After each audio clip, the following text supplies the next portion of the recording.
What's up, everybody? Raiko here. Today, we're going to be asking the question whether or not you should pick up the fire cards. But before we get into that, thank you all so much for your continuous support. If you're not subscribed, go ahead and subscribe. I promise. It's awesome. Let's get into the video. Let's address the elephant in the room. Fire, and by I mean fire, I mean the Snake Eyes cards, the Wanted cards, the Promethean Princess, the Poplar, right? All these cards, they're probably going to be the best deck. And if you haven't seen already from the most recent regional results, a majority of the top cut is essentially Fire King with pure Snake Eyes as well. Now, the issue with this is, unless you've been living under a rock, the fire cards with everything together will probably cost you about $1,000, give or take. And that's not max raritying the deck. It's just the base lowest rarity, what's available out there with the bonfires, with the wanteds, with the poplars, with the Prometheans, everything together, it's way too expensive. But again, it's the best deck. There are a lot of powerful one card combos. There are lots of follow-up. There's plenty of room for non-engine. Like, you can main anywhere from 12 to upwards of 18, 19 hand traps or just non-engine, even board breakers if you wanted to. And with the fire specifically, from especially what we've seen from Konami's announcements so far, it looks like a lot of the fire cards are going to be getting new support as well. With the new Fire King in the pipeline, also the new Black Witch card that's going to be coming out as well, that's essentially anti-spell and legs, which Konami really knows how much we love floodgates. Thanks, Konami. Honestly, this deck is really strong. And even if you're not seeing your non-engine, you're probably going to break boards or build very powerful boards just with the engine alone. So yes, the fire decks are really good, but they're really expensive. Something really to consider, and part of the reason why I wanted to make this video today is, although the cards are really expensive now, they're not going to be expensive in the future. If we've seen from past decks in the game, such as when diagrams were $100, or when engages were $100, or when the Zodiac deck was extremely expensive as well. Whatever the best deck in the format is, it's essentially one ban list or one reprint or a few reprints depending on the set. They're either a ban list or reprints away from just the price tanking. So essentially the cards can be more or less a hot potato if you're sitting on them, and I don't know. Is it really worth it? Well, as we were talking about, the fire decks are going to be the best decks. There's no way around that. And if you're a combo player, it's even worse because the next few best decks aren't combo, they're control. So for example, the third best deck right now is Voiceless Voice. Outside of Fire King and Pure Snake Eye, Voiceless Voice is very much a control deck. And nothing wrong with that. If you're a control player,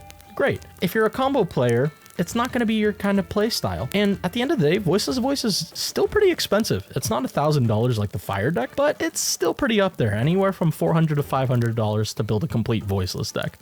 And that's still a lot. It seems like in order to compete this format, it's definitely, you have to pay. And I don't know if that's healthy or not for the game. Again, Yu-Gi-Oh! Is a luxury at the end of the day. And if you can afford the fire decks, then maybe it's worth it to you. Something important to know, if you're considering to pick up fire, it's not just a deck where if you play it, you're just going to win games. You definitely need to practice a lot with the deck. The deck can definitely pop off, and in the right hands, it's absolutely going to be the best deck in the room, whether it be Fire King or Pure Snake Eye. But you're not just going to be able to pick it up and play it at a very competitive level. You really do need to practice with it. It's not like Kashtira, where if you see Shifter and Unicorn, you're probably winning, no matter what your skill level is. Going back to that, Shifter is a really good card this format. And if you're not looking to pay the $1,000 for the fire deck, chances are you're probably going to be playing a Shifter deck or Voiceless Voice.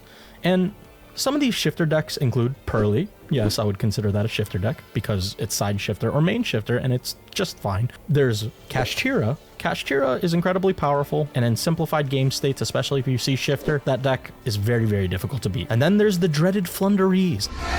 Everybody's favorite, I know, but normal Robina and drop Shifter is still really good. And with everybody maining Droll right now to combat the fire decks, if you drop a Shifter, that Droll is dead in their hand. So something to consider, but I don't know. If you're a combo player, again, this isn't really looking to be a good time for you to play competitively unless you're willing to shell out that grand. Whether or not you view it's worth it or not is up to you, because at the end of the day, if you're having fun with the deck and you don't plan on selling the deck even though it has a high cost of entry, that's up to you. But for a lot of people as well, something that you could do is, if you want to play the fire deck and you want to play that combo deck to be able to get your invite or do well at the next big event, such as the 3v3 in the YCS in Vegas that's coming up, or if you want to really competitively participate in nationals, for example, Fire deck is probably the way to go. It's not going to stay expensive forever. If you hold on to the fire deck, it'll more than likely just decrease over time, especially if a ban list hits it or if there are any reprints. Like, for example, if there's a reprint of Bonfire in the Rarity Collection, that would probably tank Bonfires because now it's going to be plenty available, and anything higher than an ultra rare, it'll just tank the ultra rare. Again,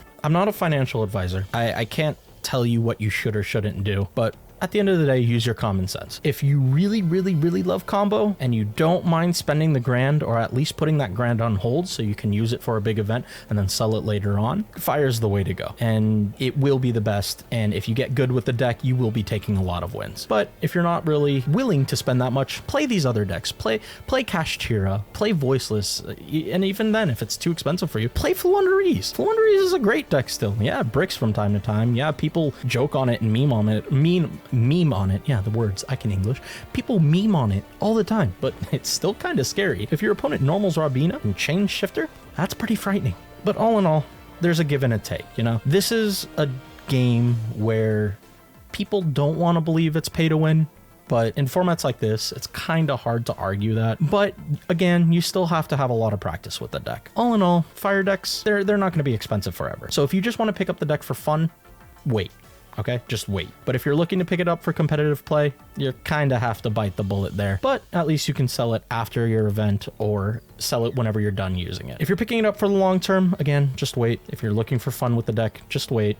All these cards will be reprinted. There's no way the deck will go without a hit on the ban list. Even if it's something as small as banning Ambler, that will knock down the prices a bit because people will start to panic sell, realizing that they're sitting on a deck that's worth $1,000. But all in all, I hope I was able to bring them some points in this video and really get you thinking about whether or not you want to play fire or not, and whether or not it's worth it, whether or not you believe that this is something that you want to pay for, that you'll win or not. It takes practice. You're gonna have to put in that investment, not just money wise but time wise, but it's not the only competitive deck in the room either. Nonetheless, thank you for watching this video. I'm curious to know, do you think the fire cards are worth it right now, or will you probably be playing a different kind of deck? Let me know in the comments below. Thanks again for watching, and until next time, peace.